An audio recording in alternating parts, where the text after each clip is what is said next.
sore necks and shoulders when pack hiking. This is a really, really common issue that a lot of people get out on the trail, and it's something that we work with a lot of hikers to help with. Essentially, the typical question I get around this and what has come up this week is, I go out and I pack hike. I carry a day pack or a full pack or whatever it may be, and I always seem to get a sore neck and shoulders. What can I do? This is a really, really, really common situation because, logically, wearing a pack while we're exercising is going to lead to this. There's going to be more pressure through the chest, more pressure through the shoulders, whether it's a day pack, whether it's a full pack, or anything in between, because we're always going to be carrying extra pounds, extra kilos, or whatever it may be. You can simply just put extra pressure on there. Now, if we just do this for 10 minutes, 20 minutes, 30 minutes, an hour, doesn't really matter for a lot of people. It's usually not that big a deal. But if we start doing this on our hikes, 2 hours, 3 hours, 4 hours, 5 hours, 6 hours, 7 hours, multiple days in a row, or whatever it may be, this can lead to a little bit of muscle soreness. Now, if you're doing a day hike, this is bad enough because, you can get sore during the day hike and sort of deal with it as you go through. You may get sore the days after and wake up in the morning like, my neck's really tight. This could even affect your sleep. You might go to bed and just toss and turn, and every time you turn, you're like, oh my gosh, my neck or my shoulders, they're so uncomfortable. Not much fun. On multi-day hikes, this can get even worse because if you're waking up in the morning on a multi-day hike and your neck's crimped or your shoulders are all upset, not much fun. And it can really, really just take a lot of the enjoyment out of these hikes, and it can be a little bit stressful. So I want to talk you through some really, really, really simple things you can be doing as a hiker, which can take a bit of pressure out of the neck and the shoulders, help you feel a bit more comfortable and help you get through these adventures a little bit happier. So essentially, we're just going to talk through 3 simple areas. We're going to talk through equipment, training, and on-trail tips. Now, first and foremost, the first place you should always look when it comes down to this is your backpack. This is the simple, basic stuff, but it does need to be said. First and foremost, is your pack fitted to your body? Have you just bought the pack and just wear it, you didn't really know how to adjust it, or have you actually gone through and adjusted the straps and make sure it fits your body properly? On top of that is if you got your pack fit 6 months ago, 12 months ago, whatever it may be, when's the last time you actually went through and readjusted it? Because straps do come loose and things change. First and foremost, you should be getting the right pack fit because this can make such a massive difference to making sure the weight sits correctly and it's not too uncomfortable. So if you know how to do this, make sure it's all fit properly, make sure it's all sorted. If you don't know how to do this, option number 1 is you can quite often go down to a local gear store if you have access to one of those, bring your pack down and say, hey, can you give me a bit of help with this? Quite often people will help you there. Alternatively, if you don't have access to one of those or you're not comfortable with something like that, you can look up tons of tutorials online and just say, how do I get the right pack fit? Make sure it's all in line. Now, this also goes hand in hand with making sure you load your pack up correctly, because if you've got all your weight in weird positions, not quite sitting properly, may add to it as well. So make sure you're covering that. Now, number 2, and this, it is kind of common sense for a lot of people, but I tell you what, this is one of the biggest things that I often see from people they just forget about. If you are doing training with a pack, if you're hiking with a pack, or whatever it may be, please, please, please make sure you are doing this with a pack which has a hip belt, and not just a little hip belt, but a proper hip belt. Because a lot of hikers will go out there and they'll just wear any old backpack when they're hiking, if they're training. They're just going out with a day pack. And while this is fine going day to day, a normal backpack without a hip belt will rest all the weight on your chest and your shoulders. It will be uncomfortable. They're not really designed to hold a huge amount of weight. On top of that is if you are going out and you're intentionally loading up your pack, you're trying to do training hikes, or if you're actually going out on adventures and you don't have a pack which properly sits that weight, again, you're kind of like, really shooting yourself in the foot in a sense. So make sure if you are doing any loaded pack work that you at the very least have some type of hip belt and hopefully have a pack which has a robust hip belt. Now, on top of that, please make sure that whatever pack you're using, that you're kind of sitting within the weight limits. Because we often see people in 2 different situations where this can trip you up. Number 1 is if someone is building up to a heavy pack hike and they're going through their loader pack training sessions, and bit by bit by bit, they're increasing their pack weight. And the first few weeks, it kind of goes okay. And then it comes a point where all of a sudden I'm getting this chest and shoulder pain. And this will often happen when we get to this point, when we're around about maybe 7, 8 kilos in our pack and we're using a day pack. And this might be if you are in pounds, that's like 15 pounds or something like that. But either way, day packs themselves will typically have a bit of a range where they kind of top out on how much weight they can comfortably carry. And technically, you may be able to carry that weight, but it's probably not designed for it. So if you are intentionally building up your pack weight, if you're getting that point, and at some stage you're planning on transitioning from a day pack to a full pack, maybe transition to that full pack sooner rather than later, because that will better hold the weight. Now, the other situation here is when people often go down the ultra lightweight route. And again, they kind of get their pack weights a little bit out of whack, because ultra light packs are great. They're really, really light and this and that. But many of them are just not designed in a way to hold excessive weight or hold heavy weight. So if you're intentionally loading up this pack for training, trying to get a little bit heavier, it may end up going over the weight limits. So just do a little bit of research, see what pack you have and see what the rough weight limits are. And if you feel like you're going over them, maybe consider a bit of a different pack. So equipment, pretty straightforward, pretty basic, but does need to be set. Now, on the training side of things, we essentially want to be looking at, okay, if we are struggling with pain or discomfort in the neck and shoulders, building up strength, building up endurance, building up resilience through these areas in our training can go a long way to prevent this. Essentially, 3 areas we want to be looking at with our training in this particular subject are strength, mobility, and also specific exposure. So essentially strength. A lot of hikers, when they're doing their training, they'll focus on the legs. They'll do lots of quads, lots of hamstrings, lots of glutes, which is great. But a lot of hikers end up completely neglecting their upper body. And while hikers don't need to be doing a huge amount of upper body training in their week, doing a small amount is pretty important. And it can make a bit of a difference on this type of situation. It can build up the muscles, improve their resilience, improve their tolerance, so it can handle these forces a little bit better. Now, if you are looking at, hold on a second, I'm going to close my window.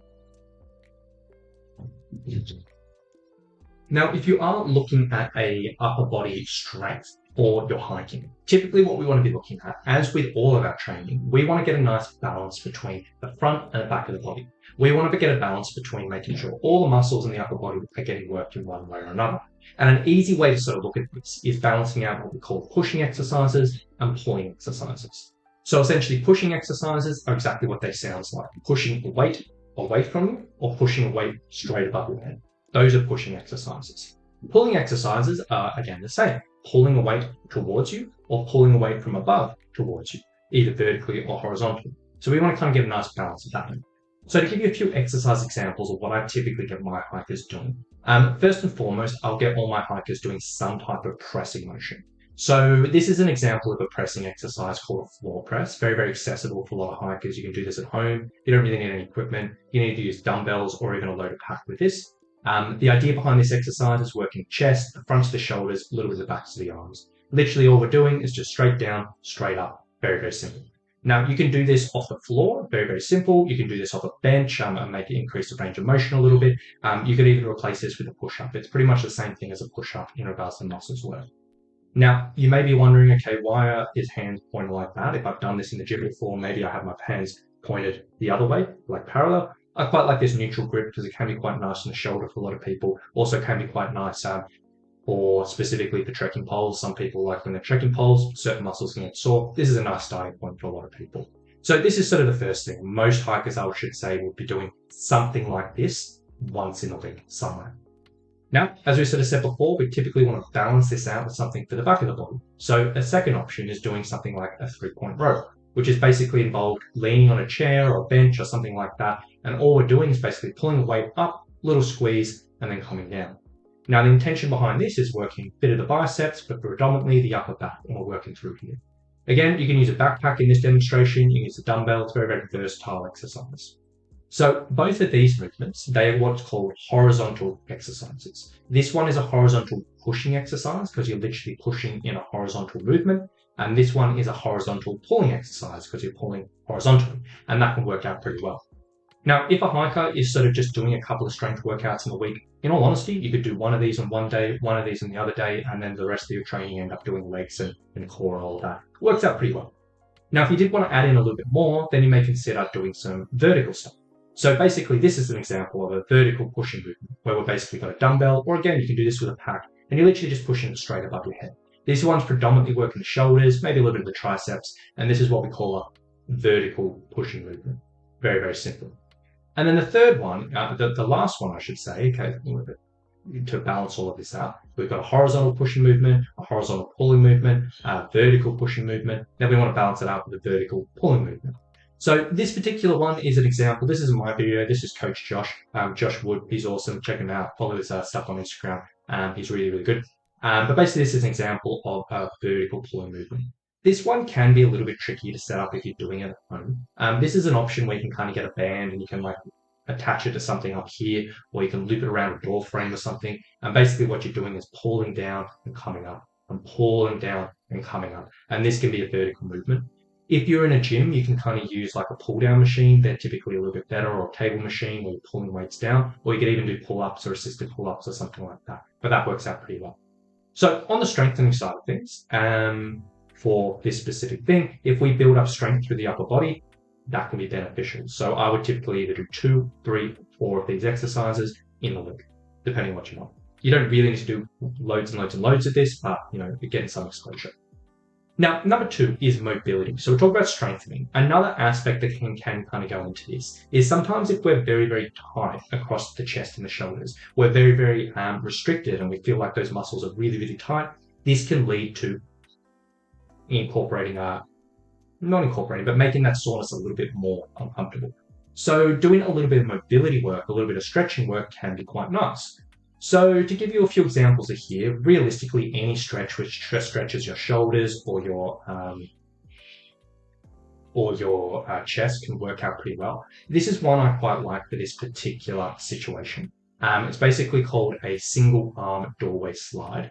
So what you're doing is you're basically finding like a doorway and you're lining up your shoulder here, shoulder back and down, elbow against the wall. And what we're going to do is we're going to lean a little bit of weight into it. And then all we're going to do is basically just slowly push the arm up and down.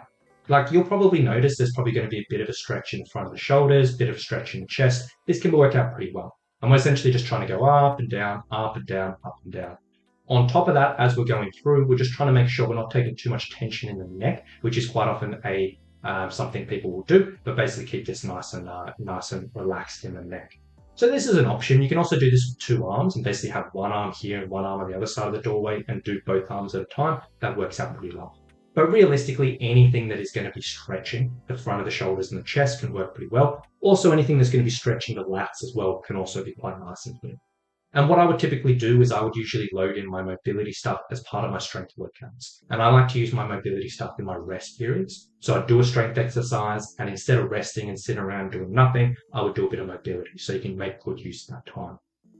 And then next up is exposure. Typically when we deal with aches and pains, one of the best things we can do is take the thing that actually causes that ache and pain and then slowly expose the body to it in a controlled way. So we can slowly expose it to it so it can get a little bit more comfortable, it can adapt, it can deal with it and be a little bit happier. So in this particular situation, if we're aware that, okay, I get a sore neck and shoulders when I carry a pack while I'm hiking, there's 2 ways that I quite like to go about this exposure. Number 1 is doing loaded pack walking. So this is simply doing anywhere from 20 to 60 minutes, putting on a pack, walking around the local neighborhood, walking around a park, or even walking on the treadmill. The intention behind this is we start off with a reasonable amount of weight, something that doesn't cause us pain, doesn't cause us discomfort, and week by week by week, we make it a little bit more, a little bit more, a little bit more.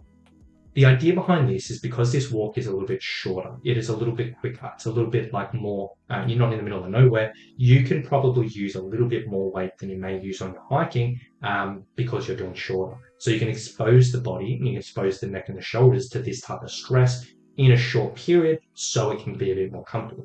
So that's number 1. Number 2 is with our hiking, if we're aware, okay, I get a sore neck and shoulders when I hike, when I carry a pack, ask yourself, okay, what weight typically triggers this? Is it 4 kilos, 5 kilos, 6 kilos, 7 kilos, whatever it may be? Then what I would recommend is basically just stripping back your pack weight a little bit. If you're aware that at 5 kilos I typically get uncomfortable, pull back your pack weight to maybe 3 kilos. Do that for a couple of weeks while you build up the exposure through those shorter, more controlled works, and then slowly but surely build up. And if we can do both of these things, the shorter, slightly heavier pack walks, and then the hiking, and build them both up gradually at the same time, this can work out really well. And then finally, just to cover a few on-trail tips. So specific things you can kind of do for your hiking if this is all going on. Now, number one, a little bit of a warm-up. A couple of quick stretches before hiking can go a long way. Typically, just releasing the chest, the shoulders, doing like that slide if you can at the trailhead, if there's like a pole or something, even just doing like a chest stretch and just leaning against a car or a tree and you've got your arm up against it and you're leaning in and just stretching that out for like 2 or 3 minutes before you start going. Sometimes that's enough for people to kind of feel a bit more comfortable. The second technique, which can be quite useful, is aiming for belly breathing or diaphragmatic breathing while we are hiking. So a little bit of thought goes behind this. Is essentially one tendency for a lot of people when we are a little bit uncomfortable, a little bit tired, and we're getting like working relatively hard while hiking. Essentially, what can sometimes happen is we end up breathing through our chest and our neck, which is sort of just a way people breathe when we're working hard. And what ends up happening is we're breathing through our chest and our neck, and we're doing, and we're kind of up and down while we're breathing. If we are carrying a pack, this can end up us doing hundreds and hundreds and hundreds of just little repetitions because we've got the pack on our neck, we've got the pack across our shoulders, and we're just doing little repetition, little repetition, little repetition. This type of thing is not a big deal day to day, like it's not going to be the end of the world day to day, but it does show up if we're carrying a pack. So one thing that can take a little bit of pressure out of this area is as you are hiking along, really, really concentrating on, okay, when I'm breathing in, I'm going to feel my belly expand. I'm going to breathe in deep, feel my belly expand, and try to keep not too much movement through the chest and the shoulders. Now, this particular breathing technique, diaphragmatic breathing or belly breathing, is a really effective and efficient method of breathing. It's something that a lot of hikers, I would sort of say, should aim for anyway. But in this specific context, it can take pressure out of here. It can help those areas be a little bit more relaxed. Can be really good. Next up is use of water bottle trick. This is specifically for people who are going through this training process and slowly trying to load up and expose the body to it with your hiking or your loaded pack walking.